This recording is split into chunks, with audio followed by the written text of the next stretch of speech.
that's responsible for putting the first Black Panther film in theaters back in 2018. Y'all remember the one that broke all the records and became the #1 movie on the planet and unfortunately violated the 12 seers of Mount Kenya. That's what caused the spirit world to surround Disney, Marvel Studios, and this whole Black Panther situation in a cloud of negative energy. Yes, this guy, Dave Hollis, is now officially dead.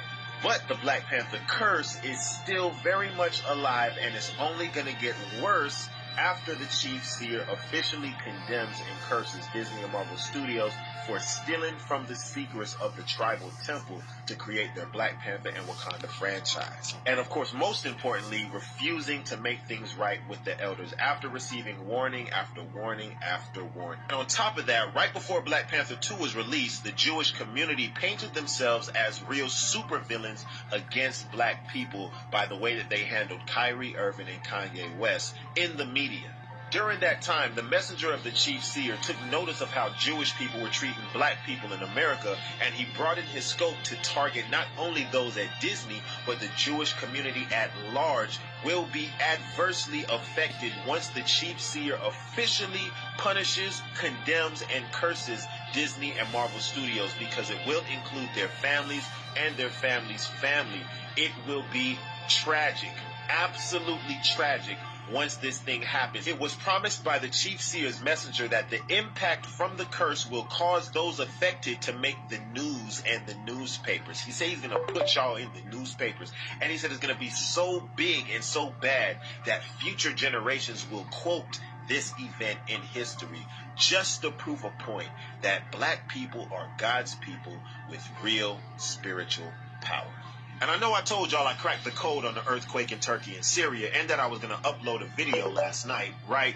But once I started looking into it, I started seeing more and more and more connections, and I realized I can't do this video in 3 minutes. I actually have to do a full video. So I'm actually gonna do a little mini documentary situation for y'all. I even got the spiritual receipts that connects the 12 seers to the fake Jews in Turkey. And I got the receipts that connects the earthquake in Turkey to the lightning strike in the Christ the Redeemer statue. And I got the receipts that connects the lightning strike in the statue back to the Black Panther curse and the 12 seers of Mount Kenya. And I got more. Just be patient.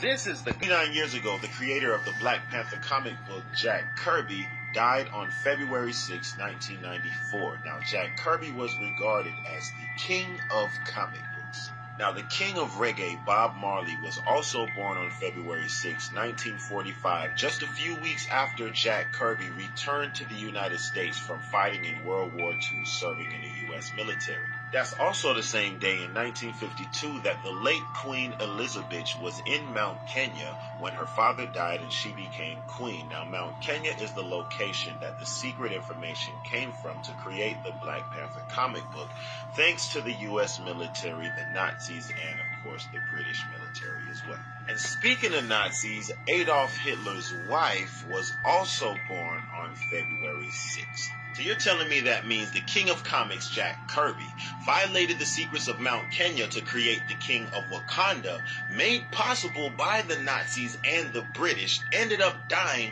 on the same day that the king of England died, and his daughter became the queen of England while she was physically located in Mount Kenya on the king of reggae's 7th birthday, who was born 33 years after Adolf Hitler's wife in 1945, just weeks after the king of comics returned home from killing the Nazis.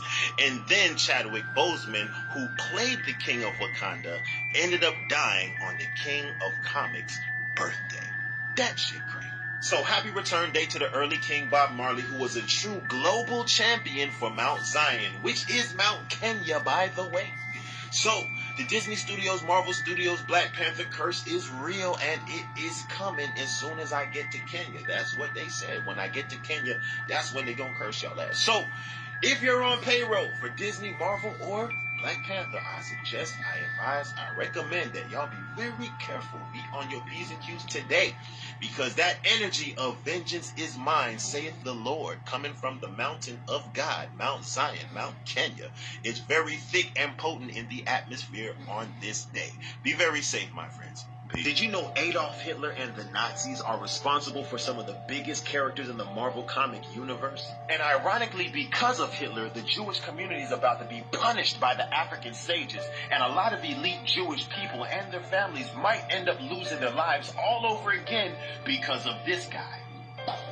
This is true because the Nazis were the first to learn about and take interest in vibranium. Not the fake vibranium in Wakanda, but the real meteorite that crashed into Africa. Let me break it down. The main thing to know in order to understand this is that the Nazis had a department called the Ahnenerbe. The Ahnenerbe wanted to prove that Germans descended from an ancient Aryan race that was biologically superior to every other race. This guy was the head of the Ahnenerbe. His name is Heinrich Himmler. Next, y'all can Google the world ice theory. This is the stupid theory that the Nazis wanted to prove. Part of this theory had to do with the moon colliding with a giant ball of ice and crashing into the earth, causing Noah's flood. Next, I'm going to show you this guy. This guy's name is Edmund Kies. Now, let's read from history. An Ahnenerbe Institute was devoted to Horbiger's world ice theory research. Dr. Hans Robert Schlutitus headed it. The latter sent playwright Edmund Kies to Abyssinia to find evidence for the world ice theory.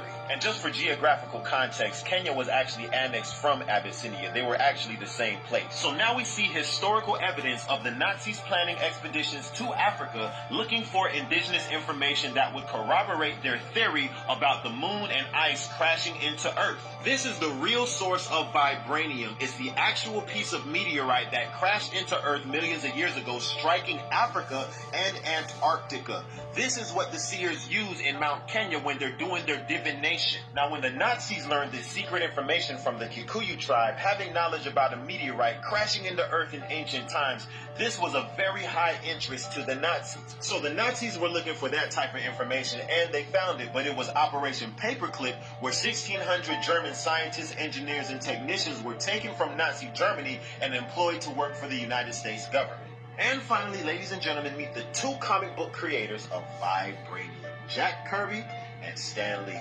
Both men served in the United States military. Now, what's interesting is what they actually did for the military. They wrote film scripts, drew pictures for comics and newspapers, and etc. So when those classified Nazi documents came to the United States that contained information about African tribes doing mind activation rituals, levitation, walking through walls, and those type of supernatural type things, these are the type of guys that information would end up in their possession for them to be able to turn into a fictional narrative like the Black Panther. And this is the vice president of Kenya facing the holy mountain that was created by the meteorite. And I'm showing you this because how cool is that? Hey, yo. Ambassador for Mount Kenya. Every time I have to post about Black Panther being cursed for violating the secrets of the Holy Mountain in Kenya, I always get the same question. So I'm going to do a frequently asked questions video series on the website, blackpantherlawsuit.com. So comment your questions below in this video, and I'll make separate videos for all the good questions. Also, make sure that you do your research, starting with the interview that I did with KT the Archdecree. Now, I've been warning the cast members for 3 years now, but for everyone who's just learning about the Black Panther violation, here's the quick version. Adolf Hitler and other colonizers obtained secret knowledge from Mount Kenya back in the day, and it ended up in the hands of the U.S. military, then to Stan Lee and Jack Kirby after they came back from World War II. Then they made vibranium in the Black Panther comic book with that secret knowledge, and of course the movie came out. And then when we contacted them, Disney's legal team got cocky with us, and then the chief seer's messenger issued a cease and desist letter on Black Panther 2 on October 26, 2018. Then on November 9th, he went to the national radio in Kenya and announced that if Disney produced Black Panther 2, then it wouldn't be nice, it would be very ugly. Ironically, exactly 3 days after that announcement, Stan Lee was dead as a doornail. Then 2 years later, Disney started promoting Black Panther 2 anyway, and then Chadwick Boseman died. Then Letitia Wright gets injured almost the same day that Chadwick Boseman died, and then 7 weeks later, Dorothy Steele dies. Black Panther lawsuit comes. Welcome to part 12, the 24 facts about the 12 seers and the Kikuyu Nation, helping us modern day people understand that we gotta have more respect for the national sages who protect the divine secrets of the Black nation and our secret artifacts that these white folks been trying to get their hands on for thousands of years right there in Kenya. And to let y'all know that they recently authorized a public demonstration of the sacred Kikuyu wisdom / magic to publicly punish, curse, and condemn Disney and Marvel Studios for stealing from the national temple, stealing the secrets from the national temple to create their Black Panther and Wakanda franchise, and they refused to come to Kenya, apologize, and pay up. So it's going down. Now, for fact number 23, I'm going to flash us back real quick to fact number 19. Remember the etymology of the word angel I showed you comes from the word Anjiru, and I gave you some cultural context from the Anjiru clan. And of course, the 12 seers are the indigenous traditional leaders of the Anjiru clan. But now what I'm going to do with this next fact is I'm going to add some more sacred cultural context from the Anjiru clan to help us start to understand and make some connections as to why modern society views this concept of angels the way that we do, and why these legends about angels came to us in the scriptures in the way that they did. Check this out. Fact number 23, one of the most holy rituals performed by the 12 seers is only done by the chief seer himself. In the sacred shrine at the water tabernacle where the Ark of the Covenant is kept, standing on holy ground, he levitates off the ground 17,000 meters in the air and flies around the peak of the holy mountain, as you see right over here. There, right there. For this one, it's best that y'all hear directly from the elders. So let's read from the Secrets of the Holy Mountain, chapter 5, Kigogona Kiamai, which means the water tabernacle. It says, this is a legendary shrine in Mount Kenya that seers hold in reverence. What constitutes its sacredness is the mode of rituals performed therein. The appointed elder who carries out the ritual in this shrine has his right leg tied to a layana, which is a rope-like plant. In case of death in the course of the rituals, his 11 associates pulls him off, for where he stands performing the rituals is forbidden to any other mortal. Only the chief seer can stand there. The chief seer pours water on the holy ground to form a triangle. On the outer perimeter, he forms a square, and finally he ends by encompassing the square in a wider circle.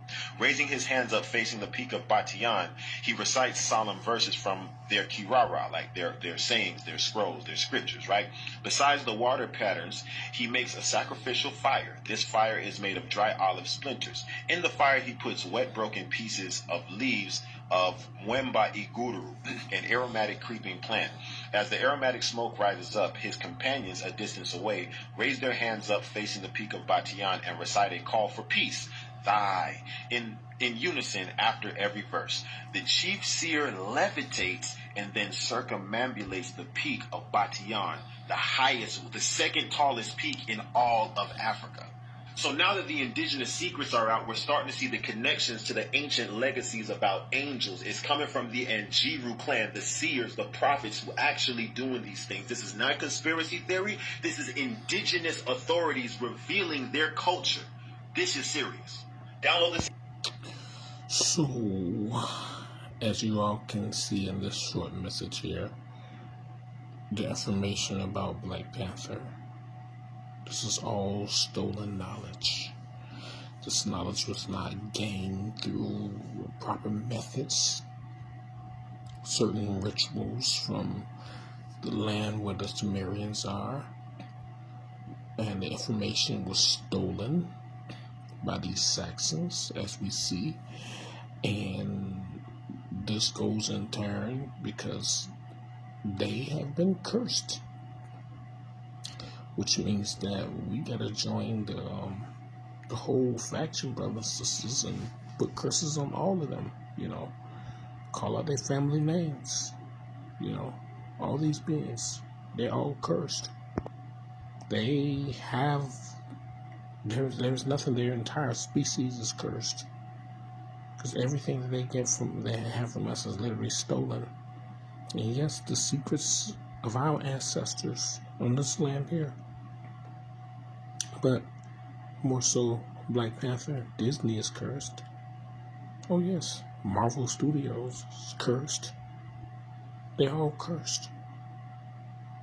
Alright, so it's a lot of stolen information. And they should have never published this, but of course these Saxons, they have this idea that they are superior to us, and they don't realize that they're on our planet and they're at our mercy, and we're not giving mercy anymore. Alright, catch you guys a little later. Alright.